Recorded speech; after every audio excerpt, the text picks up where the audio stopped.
morning and welcome to the program. I'm Megyn Kelly, and we begin today with the latest in what has become a legal chess match between adult film star Stormy Daniels and President Trump. 2 days ago, Daniels' attorney filed a motion seeking the depositions of President Trump and his longtime attorney, Michael Cohen, as part of her lawsuit against the president. She's claiming that a non-disclosure agreement she signed right before the presidential election is null and void and unenforceable.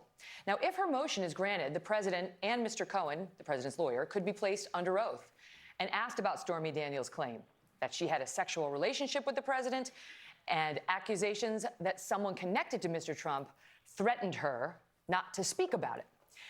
Those are claims that the president denies. So who is this guy, Michael Cohen? He's proven to be one of the most loyal members of the Trump camp. Cohen's worked with Donald Trump since 2006 and is reportedly known as the president's pit bull in Trump circles. Joining me now is Michael Cohen's attorney, David Schwartz. David, thanks so much for being here. Great to be here, Megyn. So you're the attorney for the attorney. I'm the attorney, attorney for the attorney, yes. I mean, they say Michael Cohen is like a Ray Donovan figure, who's like a fixer, who, you know, he looks after President Trump. Yeah, Michael Cohen he's the fixer, but fixer in a really good way. I've known Michael Cohen for over 20 years, and he's not only the fixer for Donald Trump, he fixes people's lives all the time. So if you have a problem at 3 in the morning, that's the person that you call. Okay.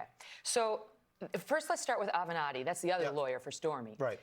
He's seeking to take the deposition of Michael Cohen and President Trump. Sure is. Is that going to happen? It's absolutely not going to happen. Not in this case anyway, because the case itself is completely frivolous. There are 2 parts to the case. There's the defamation case against Michael Cohen. That's going absolutely nowhere. On its face, as you know, Megyn, you have to prove that the statement is false. On its face, that's not a false statement. Because Michael Cohen has said, what's the defamatory statement? The defamatory statement is whether or not something's true or not, and I'm not quoting it exact, but whether or not something's true or not, it could still hurt a person, and I'll do whatever it takes to protect Mr. Trump. That's basically the statement. What she really wants is to get out of the non-disclosure so she can tell her story. Oh, wait a minute, she already did that. Right.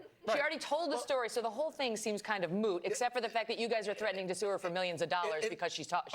Okay, so that's a compound question. Let's break it down. So the lawsuit is moot. It's completely moot at this point because she's already broken the contract. Yeah. You know, in this world we have contracts. Contracts are contract, and this contract is iron solid. Why do people enter into these contracts? People, CEOs, doctors, lawyers, politicians, they enter into these contracts to avoid litigation. Yeah. They do it to protect family. They do it to protect reputation and business. Okay? That is true. But the weird thing about this case is that Michael Cohen signed the deal. Donald Trump didn't. And you are claiming that Michael Cohen, the president's lawyer and fixer, the Ray Donovan character, never, ever told Donald Trump about it. Never told him. And Michael Cohen dispensed $130,000 of his own money and never sought reimbursement from Donald Trump? 100%. So the way, but no one believes that, David. Well, lots of people believe it. Okay, if you understand the dynamics of the relationship, it was not the dynamics of the relationship. Donald Trump has billions of dollars and Michael Cohen doesn't. Let me finish Michael Cohen does have millions of dollars. Okay, billions. So no, he billions and billions. All right, let me finish my answer. Okay, Michael Cohen had great authority within that organization to take care of things. To fix. I'm talking about the money now. So now the money. You got to see the way this all comes down. First of all, he got approached, okay? He got approached 19 days or 15 days before the election, okay? He got approached. It'll take $130,000 to make this go away. Got it. He had to make a decision, okay? I get it.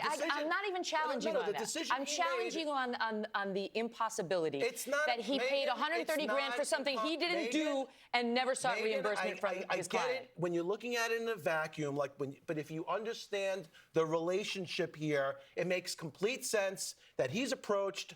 Am I going to go to the boss or am I not going to go to the boss? All right, what do? He chose not to go to the boss. Why? He chose to take care of this thing. Why wouldn't he get $130,000? Why would he pay $130,000 of his own money? Well, you know what? When Michael Cohen does come out, you're gonna find out the mechanics of that. No, you're not answering. You're dodging. You're getting out of bounds. I am answering. What's the truth? The truth is he loves the boss, and he did it out of love. He did it. He did it. He did it out of love. and he did it out of loyalty. Okay. He's a sweet guy. All right. Okay. So he actually is. I know he comes off rough. He comes off really hard, but he is a sweet guy. He really is. He does a lot of things for people all the time, and he would give you the shirt off his back. He's the kind of guy, I'd rather have a friend like that who will give you the shirt off his back than smile and be fake all the time. I'm sure he's a real charmer. I mean, if you look at his history, you know very well. I mean, you tell me, has he threatened people in the past in vulgar and intimidating terms? He has spoken in rough terms in the past, but he's also fixed things in the past. And you know he has fixed things in the past. Well, I also know that he has threatened people. He has threatened people who are on the opposite side of Donald Trump. Has he not, in vulgar, profane, and intimidating terms? I've heard that through the grapevine. I have not heard that, but threats. I don't think threats. He speaks very strong. And if you call enforcement of a damages clause in a contract a threat where two attorneys are speaking to each other, if Michael Avenatti considers that a threat, then I feel sorry for him. You know what? I'm from Brooklyn. Where I'm from, that's not a threat. Where two attorneys You're have a suggesting conversation. he doesn't threat. You said threaten. You said not threats. I refer you. He didn't threaten. He did not threaten Stormy Daniels. Fine, we'll get to that. You're going to refer me to something. You know exactly what I'm going to refer you to, which is the Daily Beast wrote a piece about Donald Trump. Right. Let me finish. In the summer of 2015. Right. And about sworn deposition testimony Ivana Trump had given reportedly about Donald Trump, in which she claimed he raped her, a claim she later abandoned. Right. Okay? But Tim Mack of the Daily Beast wrote that report about the divorce proceeding. And Michael Cohen wrote this to Tim Mack of the Daily Beast. So I'm warning you, tread very effing lightly. I am saying effing. He said the word. Right. Because what I'm going to do to you is going to be effing disgusting. You understand me? You write a story that has Mr. Trump's name in it with the word rape, and I'm going to mess your life up for as long as you're on this frickin' planet. You know what? That's not a threat? You know what? When your boss is being threatened like that, everybody should want an employee like this who would be so loyal to your boss. So loyal to your boss that you will protect that person. You know what? They're laughing at you. It's easy. It's easy. It's easy. This is your jury. It's easy. This is a preview of how it's going to go for you. They're not my jury. They're not my jury. These are New Yorkers. Look, you're hearing one side of the story. You got to hear all the sides of the story. You know what? We're hearing your side. Avenatti's not even here. We're only hearing your side right now. If you believe we should live in a world where you could just say whatever you want about people, you could call them rapists, you could call them whatever you want, and you could just get away with it. Ivana Trump is the one who alleged rape.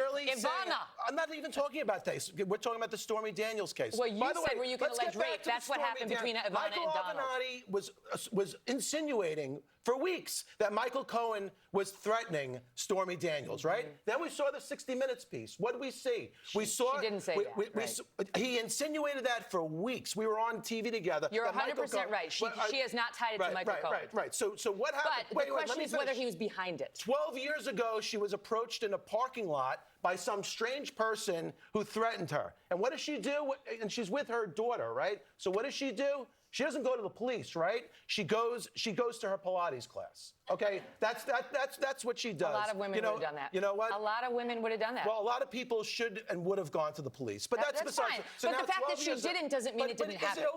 Is it okay to insinuate and to say that Michael Cohen was threatening her? Now we see the 60 Minutes piece, and there are no threats. As I understand his insinuation, it's that Michael Cohen was behind that threat. Oh, let's just insinuate that he was behind the threat. Who else knew? His point, what Avenatti is trying to say. Hold on, we have much more to talk about. Well, I got to stand you by because we got to take a quick break. Pay the bills. More with Mr. Schwartz on the opposite side. And we're back now with David Schwartz, who's the attorney for Michael Cohen, who's the attorney for President Trump, if you can follow that. Okay, so let's just pick it up with the alleged threat. Right. She's not saying that she saw Michael Cohen at her car threatening her. Her lawyer's suggestion is that who else would have ordered somebody to go threaten her besides Michael Cohen? Because it was a very small group of people back in 2011 who even knew that there was this alleged affair and that there was this negotiation. Yeah, well, because the threat happened years ago. The threat happened years and years and years ago, if we even believed there was a threat. So the bottom line is, Michael Avenatti, made the assumption, he was trying to make it seem like Michael Cohen was threatening this person. Michael Cohen has never met her. He has never But spoken you're dodging. to her. We're talking about whether he ordered it, whether he. Of course he didn't order it. He definitely didn't. You're saying that. Of course he did not order it. How do you know? You asked him? Well, first of all, we're assuming that she's right, that there was a threat, okay? Yeah, I did ask him. He never ordered a threat. Okay. He doesn't do that, okay? He doesn't? No, You because sure? he does it to someone's face. He does, as you know. He would have flown out there to Stormy and physically gotten her face. If he wants a threat, if he like the article that you quoted, it was to a person, okay? So he would never do something like that. So bottom line is, But he knows how to gin up. Up hate but isn't there against something people. wrong when the attorney gets on TV every night and he says, thug, thug, thug, this guy threatened my client, and then we watch the 60 Minutes piece and there's no threat? Don't you think there's something wrong with that? Well, but thug may apply to more than just the Stormy No. Daniels, He as you know. implied that he was threatening. Let's talk about the lie detector test, all right? As you another know, I mean, Avenatti. honestly, Michael Cohen does have a history of making vulgar and allegedly or arguably threatening comments. he And also- I myself have been on the receiving end of those, as you know. And you yourself, you've also been on the receiving end where he mended fences also. With me? And yeah, with you Michael Cohen? and Donald Trump and that whole situation. No. His boss, yes. Donald Trump and I, yes. Michael Michael Cohen, never. was behind it. Michael All right, Cohen, Michael Cohen retweeted out about me days after that infamous debate. We can gut so her. you're not Michael's Excuse favorite. me. We can gut her. It's not a love connection, okay? So, all right. So You make know, light of it now. You make light of it now. I'm not making light of it. I'm just saying there's another side to him. But what I'm telling you, in response to that allegation, that I received death threats, that I had security guards following me around, and that my old boss called Michael Cohen directly to say, if Megyn Kelly gets killed, it's not going to help your client Donald Trump get elected. But he was and Michael Cohen didn't care. He was trying to help you. He was trying to help He was trying to help me. Yes. He was trying to help me. I know it.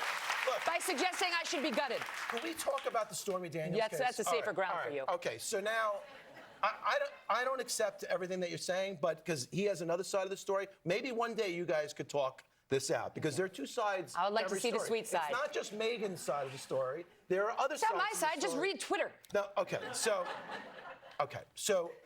lie detector test, all right, polygraph test. He's waiving the polygraph. All right, Stormy Daniels must be telling the truth, and I'm going to get it admitted in court, which we both know it's won't be. inadmissible. I'm looking, then he shows us a picture of the lie detector test, and I've Stormy, taking it. I've given clients many lie detector tests. I know what it looks like, okay? So I go to my polygraph expert, Ed Torian, who has 3 decades of experience. And I said, Ed, what's wrong with this picture? All right, there's no finger bands to measure galvanic skin response. All right, there's no armband to measure blood pressure.